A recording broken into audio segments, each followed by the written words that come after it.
Smeatons Tower has become an iconic landmark of Plymouth and a notable feature on the Hoe. It has been standing on the Hoe for over 100 years and has a fascinating history. Smeatons Tower was located upon the Eddystone Rocks.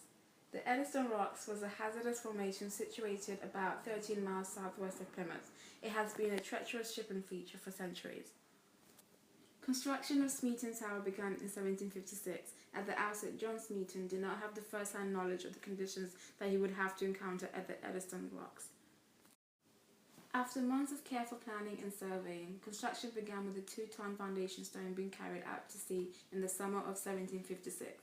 Smeaton decided to design the lighthouse in the shape of an English oak tree, but rather than use wood, he used stone. Dovetailing allowed the blocks to interlock with each other. This provided extra strength and prevented the structure from being torn apart in storms. A block could not be torn away from the structure without taking a whole layer of masonry with it.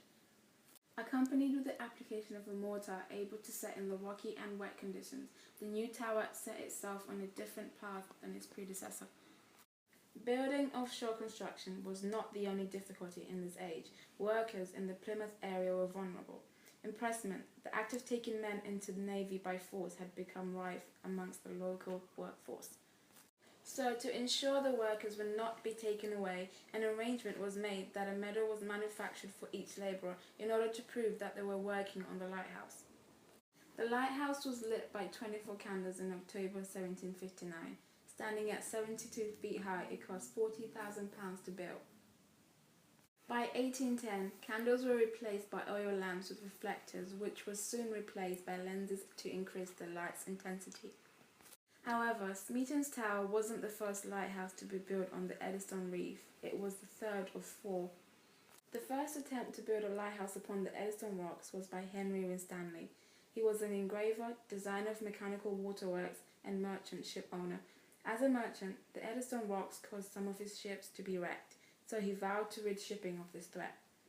During its construction, Winstanley was kidnapped by French privateers, but was soon released by King Louis XIV, saying that France was at war with England, not humanity. The necessity of the Eddystone Lighthouse was international. The lighthouse was fully lit in 1698. The structure was entirely made out of wood and was octagonal in shape. It survived its first winter but needed significant repairs and was eventually modified to cope with its harsh environment.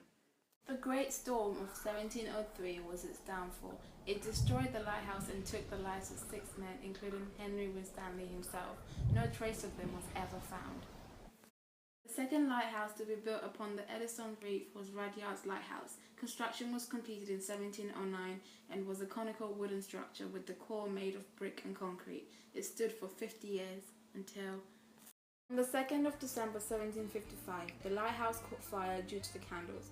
Despite the lighthouse keeper's best effort, they could not stop the fire and were pushed out to the rocks to be rescued by boat.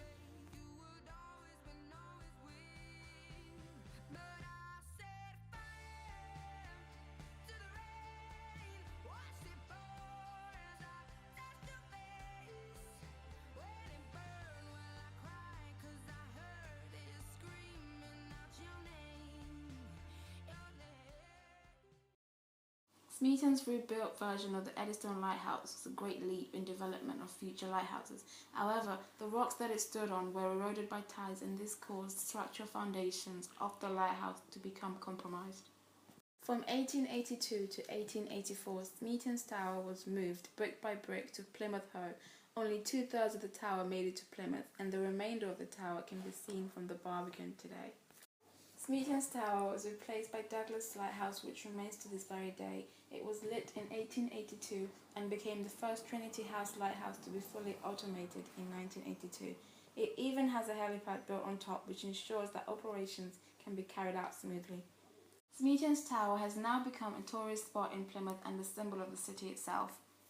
As a Grade 1 listed building for the past 60 years, it will stand as a symbol of great architectural accomplishment of a time gone by for so many years to come.